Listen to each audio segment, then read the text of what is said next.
It's New Zealand's single biggest emissions reduction project.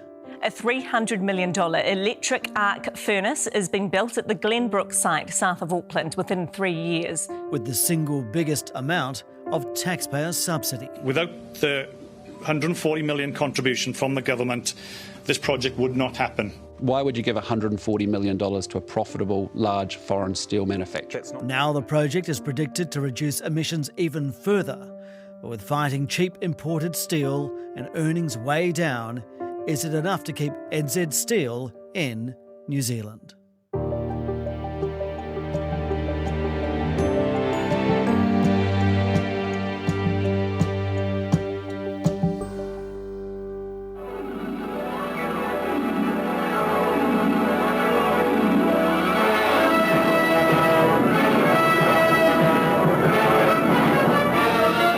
Faster than a speeding bullet. Welcome to the NBR Podcast. I'm Simon Shepherd, and here's an excuse to use this famous line. Look, up in the sky, it's a bird. It's a plane! New Zealand's man of steel is Robin Davies. His job is not about flying high, but as chief executive of New Zealand Steel, it's about creating strength. Look, I think it's just crucial globally to the economic development and sustainability of any country. I think if you look, lots of new materials are kind of developed and trialled, but ultimately steel was going to be required for a very long time and it's hard to kind of substitute entirely. But it takes a lot of energy produced by coal to make, which is why building a new way to melt the raw ingredients is so important. I want to understand, why is the electric arc furnace such a big deal? So why it's such a big deal for New Zealand Steel in the first instance is to kind of get us on a rapid transition for our decarbonisation. So it gives us a 55% reduction in our carbon emissions, contributes about 1% of New Zealand's emissions. So it's a high impact project for New Zealand Steel and New Zealand more broadly. And I think it sort of starts to firm up our future in that sort of low carbon transition, and it sort of hopefully provides some longevity to the business, I guess. Okay, so let's unpack that a bit. So you say 1% of New Zealand's emissions are going to be cut by introducing this arc furnace. Yes. We have a figure for the amount of cars to take off the road. How much is that? I think it's approximately 300,000. I think is the number that we came up with. Yeah. Okay, I mean that's a lot. I also noticed that initially you were talking about reducing greenhouse gases by 800,000 tonnes. Yes. But recently you're saying it may be even more efficient than that. It could be 1 megatonne. Yep. How is that possible? So I guess as we've kind of finalised the kind of design and the scrap supply chains and power arrangements, we feel that there's enough scrap available, and subject to the appropriate power contracts, we think we can increase that scrap as a proportion of the total raw materials mix and increase the carbon reduction up to 1 million tonnes, subject to getting the right power contracts in place. So at the moment, you're doing refining, well, you're using iron sand, right? Yep, iron sand. And that is more carbon intensive to do that. It's a carbon intensive process using coal to kind of do that direct reduction process in the iron making operation. Yeah. And so by swapping out some of the iron sand with scrap metal, that's a less carbon intensive or less carbon intensive. It is essentially it reduces the coal that's required for that reduction process. So it halves the amount of coal, which is approximately 400,000 tonnes of coal, which is where the large proportion of our emissions come from. 400,000 tonnes of coal. Yes. Yep. Okay. Is there enough scrap metal here to be able to meet these kinds of targets? There is. We believe there's enough. There's about 500,000 tonnes of scrap that's exported from New Zealand today. So we need approximately 300,000 tonnes of that scrap to execute this project. So we think that's within the wheelhouse of what's available. And we've got scrap contracts in place with long-term scrap contracts in place with 2 large scrap recyclers. So does that mean that there's all this, sometimes a debate around sending a lot of our waste offshore to be recycled? Is this a way of keeping some of it onshore? Look, I think it's a great recycling story, right? Because it's kind of it sort of incentivizes the local recycling industry to kind of develop and mature, invest in their technology to properly recycle and deal with waste in an appropriate manner, and we get to use that sort of recycling benefit in terms of decarbonisation and turn that back into reinforcing steel, colour steel, and many of the steel products that we make from our. So it makes it a more of a circular industry. Yep, it drives a circular economy within New Zealand.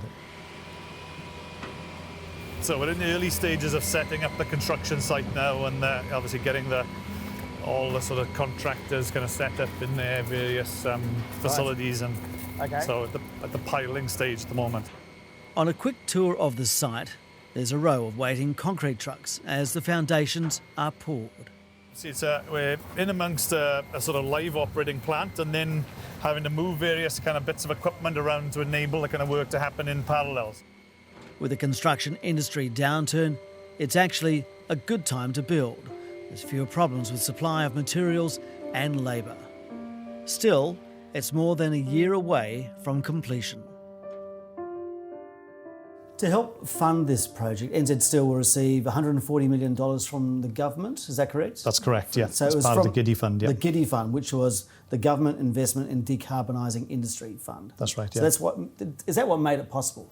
It's what made it possible at this point. I guess there was no direct kind of financial payback from executing a project like this. So without that sort of funding and sort of regulatory certainty, then that project would not have occurred at this point. So we shared this kind of concept with the government about the possibility of the decarbonisation opportunity that we had. The giddy funding process was sort of up and running by that stage. We went through a fairly robust sort of application and business case process and sort of third-party verification of the project that the government went through, and they felt that was an appropriate kind of return on investment for the carbon reductions that we'll see as a result of it. What checks and balances are there in place that the taxpayer, which is coming up with $140 million, will be receiving value for money? So behind the scenes, there's a very intricate contract that with the Crown to kind of secure those decarbonisation benefits. It's milestone payments, and ultimately milestone payments, is that like staggered payments? Staggered payments for the project execution, and milestones by which the carbon reductions have to occur. And over an extended, it's essentially a 9-year period of sustained carbon emissions reduction. So we should start to commission by the end of next calendar year. So essentially, the funding will be in place then. Mm-hmm. And if we hit the milestone, there's a milestone payment based on the timely execution of the project. So there's a milestone payment and the timeliness of the execution of the project. So. And you get to switch on the arc furnace when? We should be switching on the arc furnace before the end of 2025. Wow. And that's ahead of schedule as well? It's become ahead of schedule, so we're pleased to announce that in recent months that we're confident that the project is kind of being executed well. Now, there's lots of execution work to be done in the future, and things can kind of become challenging there, but we think that the schedule allows us to put power on to that furnace before the end of 2025, which is a great outcome, actually.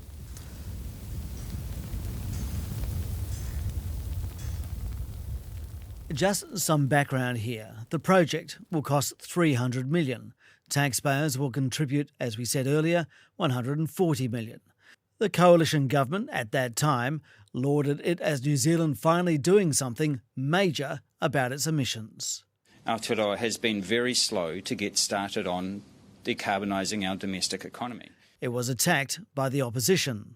Thank you, Mr. Speaker. Why is the government giving $140 million in corporate welfare to a foreign multinational company who had a nearly $3 billion net profit in 2021? And as promised when National came to power, it scrapped the giddy fund and any future major climate change subsidies for industry. So the current government has scrapped the giddy fund, as you know. Yes. And the ACT Party at the time called it corporate welfare. Yeah. Do you have an opinion on that? Without getting into the politics of each kind of political party will have its own kind of priorities and ways of executing kind of project. We think the giddy fund actually provides a great payback. It's probably a 3-year payback on emissions reductions and future liabilities. So we think it's good value for money in that sense, and each kind of political party will have their own way of kind of trying to drive these emissions. The emissions trading scheme, I think, is a kind of a key vehicle for the new government to try and drive those initiatives forward. It's hard not to get caught up in the politics, I guess. Look, there's many ways of kind of achieving that. It suggested that we applied for the giddy fund. That's what we did, and we felt that was a vehicle to kind of execute these changes much earlier. We could probably still be talking about these changes now, and yet we're 3 years behind the curve. That was my next point, actually. I mean, if the market was left to decide when to introduced this kind of greener technology, would it have happened yet It would for not you have guys? happened. It No. would not have happened. No, it wouldn't have happened. Okay. It would have happened either at some later point if we had certainty about the economics of the business, or ultimately in an adverse scenario, we would just stop steel making. Wow. So that would be the alternative ultimately, because the carbon tax cost on those emissions would just get too high. As the carbon tax increases and the industrial allocations kind of phase out, then a business like this couldn't continue in that scenario. Is that what you were facing if you didn't have this kind of technology? Ultimately, yes. So unless we had a mechanism for funding the technology or some direct payback for doing that, ultimately we'd run the business for as long as it is economically viable within the current regulatory framework, and ultimately make a decision to exit, at some point in the future when that sort of a carbon tax penalty becomes unsustainable for a business like ours. BlueScope has talked about exiting New Zealand a couple of times before. Yep. Was that a bluffing tactic at this time for negotiations, or was it just based on dollars and cents? Dollars and cents, ultimately. I think BlueScope, operates steelmaking facilities globally and is kind of acutely aware of, circumstances around energy, carbon tax, and market, environment and regulatory support. And I guess having a steel industry in a country we feel is pretty important in terms of supply chain stability. And I think we've probably learned that through the COVID kind of period where international supply chains started to kind of fall apart, and having domestic capability, whether for steel making or anything else, has become quite important. So from a BlueScope perspective, it would look at pure economics of energy costs, carbon tax, and regulatory environment in the US, in Australia or New Zealand. And as you know, New Zealand over a period of time has had some challenges in terms of gaining or retaining investment in industrial capability.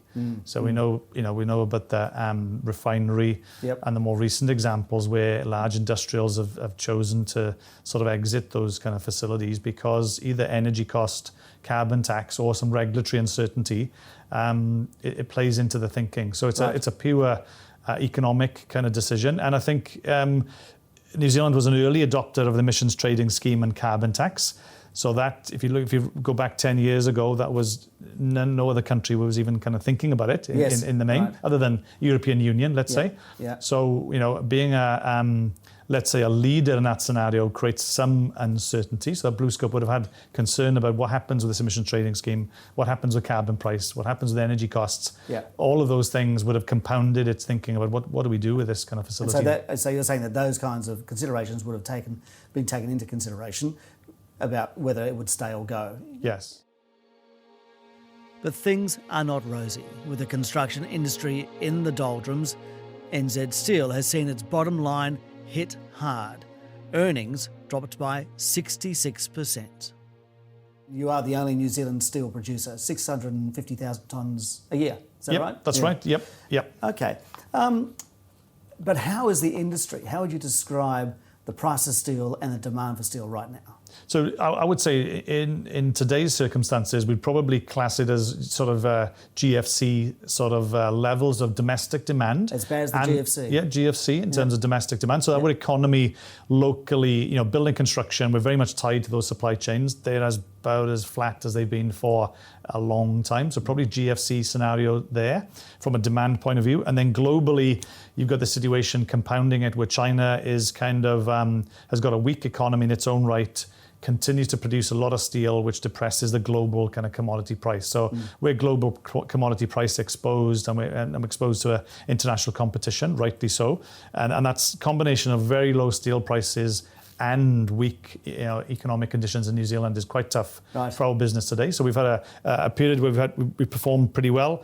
And as you noted, we had a fairly disappointing kind of financial performance. Yeah, earnings down 66%. Earnings down 66%, which is as a result of those weak economic conditions in New Zealand and then global steel pricing compounding that. And energy costs on top of those things so the energy costs, let's talk about that. I mean, New Zealand has obviously experienced quite a mad August in terms of soaring energy prices. Yes. What sort of effect does that have on you? Because you are energy intensive here. We are energy intensive, so we have fairly significant exposure to the energy sector. So, if I'd start with, natural gas is very expensive compared to historical levels. Coal, thermal coal is very expensive. So coal has been problematic for us in the last few years.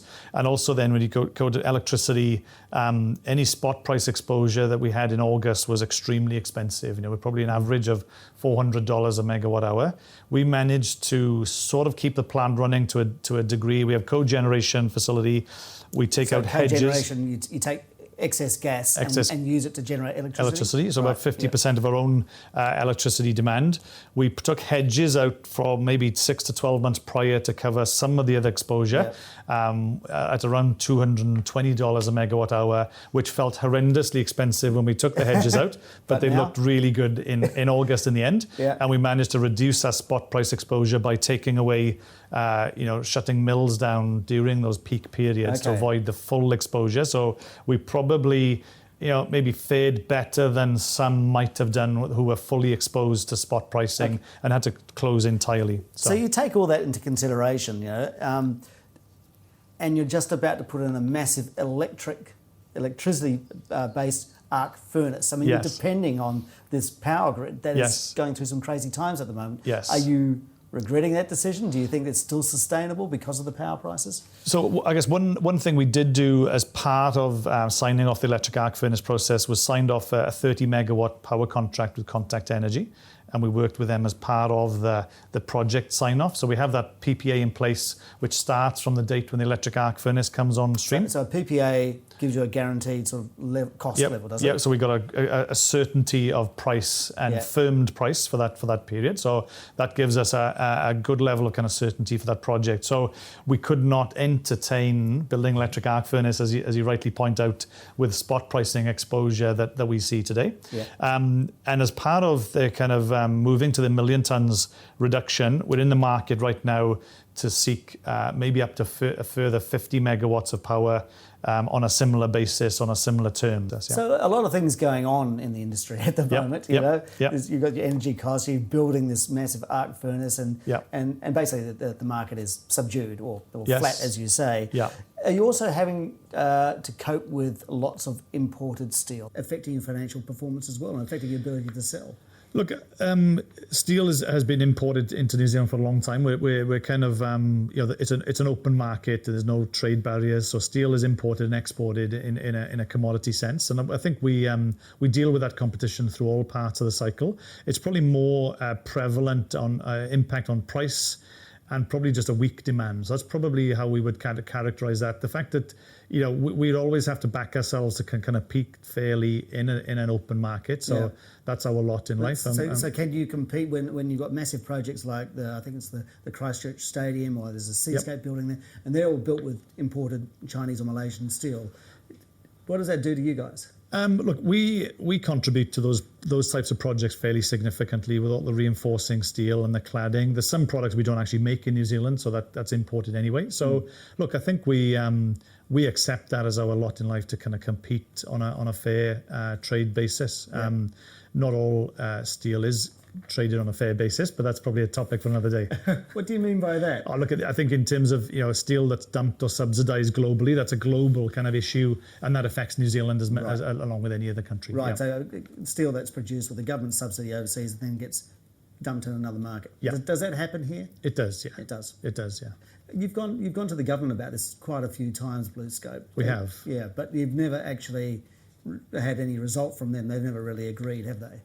No, they haven't. So therefore, we've sort of pursued more constructive ways of improving our kind of business, I guess, in terms of decarbonising and focusing on what we think we can focus on. Okay, all right. What does future demand look like? Can we use the forward steel order book as a way of giving an indication of what the economy is going to be doing next year? So I think we're very flat at the moment, but I guess we can see some of the building consent starting to increase the combination of interest rates kind of coming down, global steel prices started to improve just in the last couple of weeks. So there are some signals globally and domestically that there is a recovery that might start in the the new calendar year potentially. So, but it's pretty tough at the moment, and as you can kind of see, there's lots of signs of distress in the economy. And finally, last question, on a personal level, I mean, we've seen the steel making process today. Yep. What do you think, or what do you feel when you see that molten slab come out and being cut up like that? It excites me every time I see it. I've been watching it for 27 years, and it's exciting every time I see it. So I guess there's a lot of thought and technology and capability that goes to making that work. And I think it's a key contributor to the economy broadly. So it's always a warm feeling when you kind of see it.